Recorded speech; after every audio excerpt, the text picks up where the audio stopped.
So she's alive, the 1926 Underwood Elite Typeface machine. I wanted to compare it just briefly between a 1910, that's pica, and then my 1930 pica. And just show you some of the differences, and then I'll show you how it types. You have the ability to take off the variable line space by pulling this out on the platen, and then you delete the ratcheting abilities. You can also do that back here by pulling that up. You couldn't do that on the end of the platen knob though in 1912. You just had a regular knob. That's a 1910 carriage on there, but they didn't have it in 1912 either. 1930, of course, they carried that on. They carried a lot of things on. Here you have the old black-white toggle switch, and then you had your stencil up in here. I'll use my Ozark Trail flashlight. It's pretty bright, so you didn't have to go up in there in 1930, though. It was all on one in the front here. Back in 1912, you had that, and you also had one down here for the shift lock, so you had to use that. It wasn't a key that you'd press. Okay. There's a lot of little differences once you get into the idiosyncrasies of things. I had to change a boatload of parts out. I will not suggest anybody take on an Elite Typeface as their first Underwood No.5 because the parts are harder to get.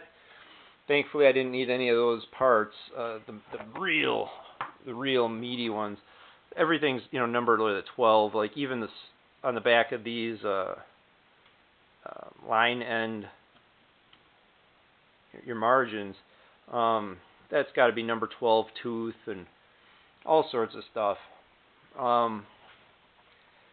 But yeah, let's do a type specimen of her, and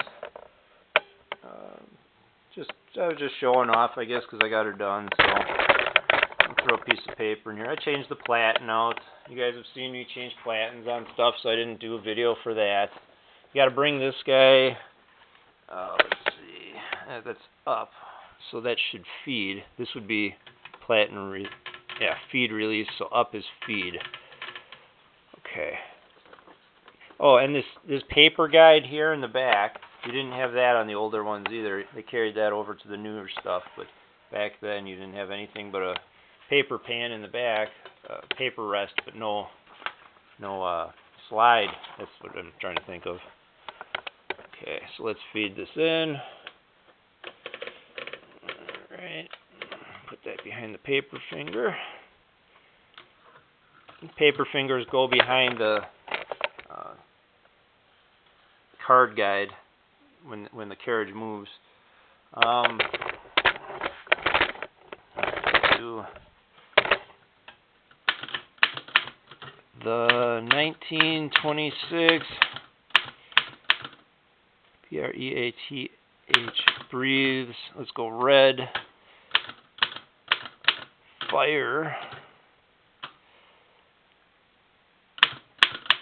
Again.